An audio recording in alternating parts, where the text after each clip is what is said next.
Welcome to our channel, Real African Tales.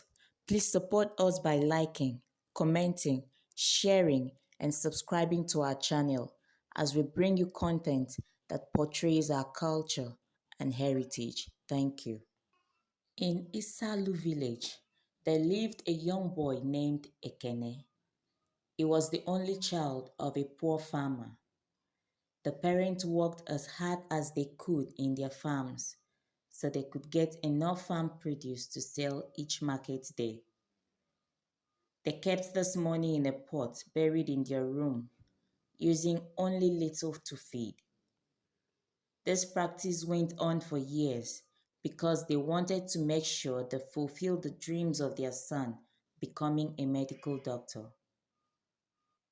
Finally, Kene was ready to embark on his journey to the city to acquire his university education. His parents gave him all the savings they had made, and Ekene went to Nkechi, a tall, curvy, beautiful girl, the girl he loved and intended to marry to bid her farewell. They cried and hugged each other as they were going to miss themselves so much. He promised her that as soon as he finishes his university education, he was going to marry her and bring her to the city. Nkechi believed this because the Ekene she knew was a man of his word. It was a long walk from his village to where he used the boat. There was no accessible road from his village to the city. Hence, anyone who needed to go to the city will use a boat. He finally got there and boarded. About 30 minutes later, there was turbulence and the boat somersaulted. No one survived.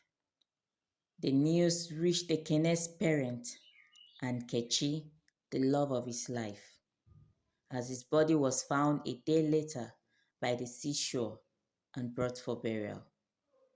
They wept uncontrollably. It was a very sad moment for the family and the entire village of Isalu. 1 week was declared to mourn Ekene. The community members came visiting to console the family for that 1 week. Ekene's parents were thankful, but nothing will ever replace the loss of their son. Nkechi, for the love she had for Ekene, packed to Ekene's parents' house to live with them. The parents appreciate this gesture, but told her they had no other son for her to marry. She wasn't bothered, as the one who was with her heart was gone. Ekene found himself in a city. He wondered how he got there, knowing he was dead. Is he in the land of the dead? He thought to himself. Still roaming the streets, not knowing where to go. It was evening. He sat by the gate of a certain house. The next day, when the owner of the house, a young beautiful widow who was still grieving the loss of her husband, came out, she was surprised to see Ekene at the gate. She asked him what he was doing there. Ekene wouldn't dare to say he died in a boat and found himself here. Rather, he said he was stranded and had nowhere to go. The woman, upon hearing that and seeing how naive and kind he looked, took him in as her gate man. 2 months later, Kene was still wondering what happened to him. One day, he sent someone to his Salu village to make inquiries about him and his parents, though he didn't reveal his true identity to the messenger. The messenger came back with a report that wasn't a shock to him. Truly, he was dead. He made up his mind that whatever gave him the second chance, he was going to use it and help his parents, though he will never get to meet them in person again. Time passed.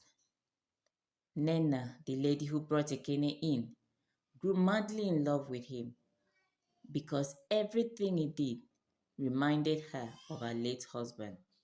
She loved him even more as the day passed by. She encouraged and supported Ekene to achieve his desire of becoming a medical doctor, just like her late husband. Ekene, knowing how much Nena loved him, and he knew that he would never go to Isalu village again to meet the love of his life, Nkechi, decided to reciprocate Nena's love. He was already indebted to her, so he loved her with all his heart. They got married and had three lovely children, a boy and two girls. By this time, Ekene used to send gifts to his parents, telling them it was from Ekene's friend, who was still deeply hurt by Ekene's demise. They were happy and prayed wholeheartedly for Ekene's friend. One fateful day, Nkechi, who had moved to the city a few months back, was very ill. He was rushed in by her friend to a hospital. Arriving there, the doctor that was supposed to attend to her was Ekene. When she saw him, she screamed his name and fainted. At that moment, Ekene stepped away and was never seen again.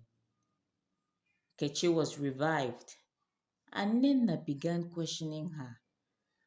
She wanted to know why she had not seen her husband, and no one saw him leaving through the hospital gate. The one who would answer the question was Nkechi.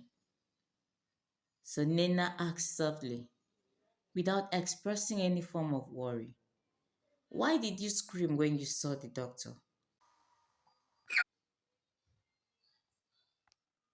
Kechi told Nena about the death of Ekene the day he died.